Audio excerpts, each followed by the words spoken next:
The wind howled across the jagged cliffs of the island, carrying the sharp tang of salt and the distant cry of gulls.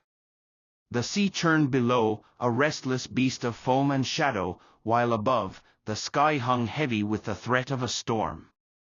This was no paradise of swaying palms and turquoise lagoons. This was a place of raw, unyielding solitude, a crucible for the soul. And for Elias, it was home. Elias had not chosen this island, not in the way one chooses a destination. He had washed ashore 3 years ago, the sole survivor of a merchant ship torn apart by a rogue wave. The crew, the cargo, the dreams of a new life in a bustling port city, all swallowed by the sea. At first, he had raged against his fate, screaming at the indifferent waves, building signal fires that no one saw. But the island had a way of teaching patience. It stripped away pretense, layer by layer, until only the truth remained. He called it the island test. It was a question that had taken root in his mind during those first lonely months, when he realized no one was coming to save him. Would you still do it, if no one ever saw it? The question was simple, but it cut like a blade. It forced him to confront the motives behind his actions, to weigh what mattered against what was merely noise. Back in the world, Elias had been a man of ambition. He was a merchant's apprentice, skilled at weaving words to charm buyers, always chasing the next deal, the next nod of approval. He dressed in fine coats, tailored to impress, and spoke with a practiced cadence that made men lean closer. His life was a performance, every choice calculated for the eyes of others. But on the island there was no audience. No one to applaud his cleverness, no one to admire his resolve.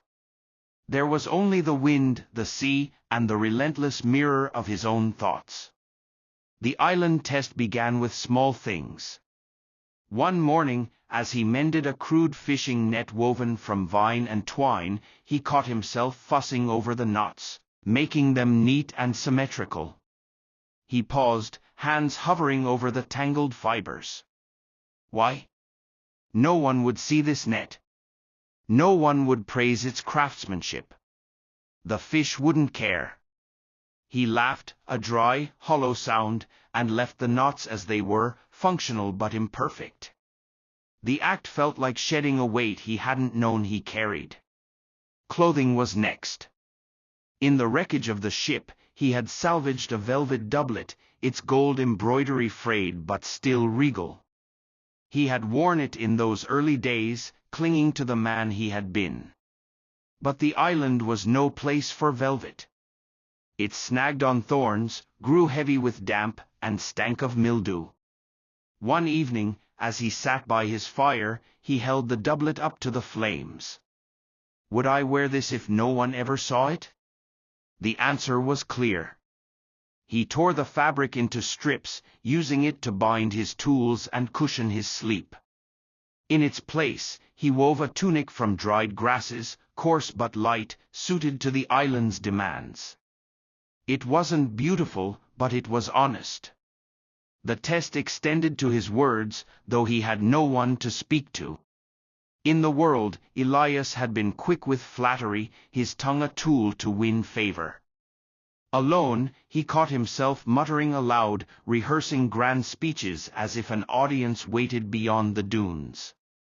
He would pace the shore, gesturing to the waves, spinning tales of his survival to imaginary listeners.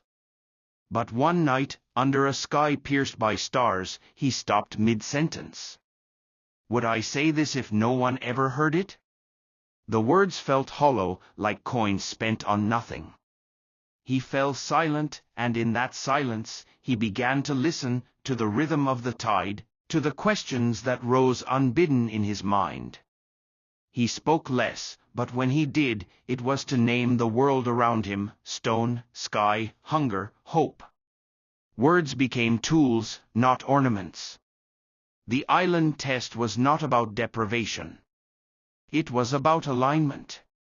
Elias had always thought of virtue as a performance, a way to earn respect or avoid shame. But on the island there was no one to impress, no one to judge. He began to ask himself what he would do if he lived here forever, if the island was all there was. The answers reshaped him. He built a shelter, not a grand monument to his ingenuity, but a sturdy lean-to that kept out the rain. He tended a small garden, not for pride, but because the roots and herbs sustained him. He carved a flute from driftwood, not to perform, but because the music eased the ache of his solitude. Each choice was a step toward a life that answered to his own measure, not the applause of others. One day, as he climbed the cliffs to check his snares, he found something that stopped him cold. A boat, small but intact, lodged in a cove below. Its hull was weathered, but it held no leaks. A single oar lay across its bench, as if waiting for him. His heart raced. Freedom. The world. People, voices, the chance to be seen again. He scrambled down the rocks, his mind ablaze with visions of ports, taverns, the weight of coins in his hand. But as he touched the boat's rough wood, the island test returned, unbidden.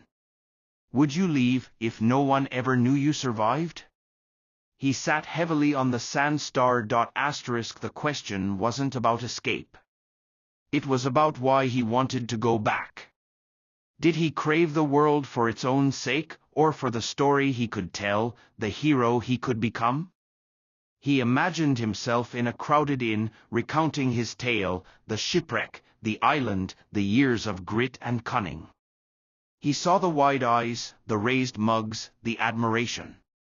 But he also saw the man he had become, quiet, deliberate, aligned with something deeper than praise. Would that man survive the return? For days, Elias wrestled with the choice. He repaired the boat, stocked it with water and dried fish, and mapped the stars to guide him.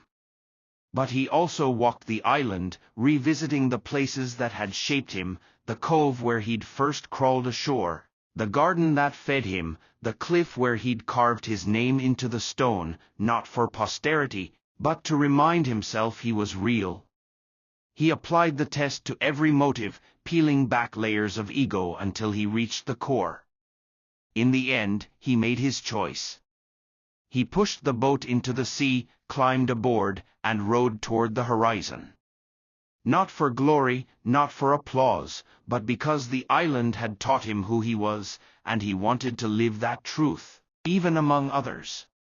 The world would tempt him, he knew, with its mirrors and masks. But he carried the island test within him now, a compass for every step. When he reached a port city, months later, he was a stranger in a familiar land. People noticed his weathered hands, his grass-woven tunic, the calm in his eyes. They asked for his story, hungry for drama. He smiled, gave them scraps, a storm, a ship, an island, and kept the rest for himself. He didn't need their awe. He lived for alignment, and that was enough. Lesson: stop living for applause. Live for alignment. The island test isn't about isolation, it's about clarity. Ask yourself, would I do this, say this, be this, if no one ever saw it? The answer will show you who you are.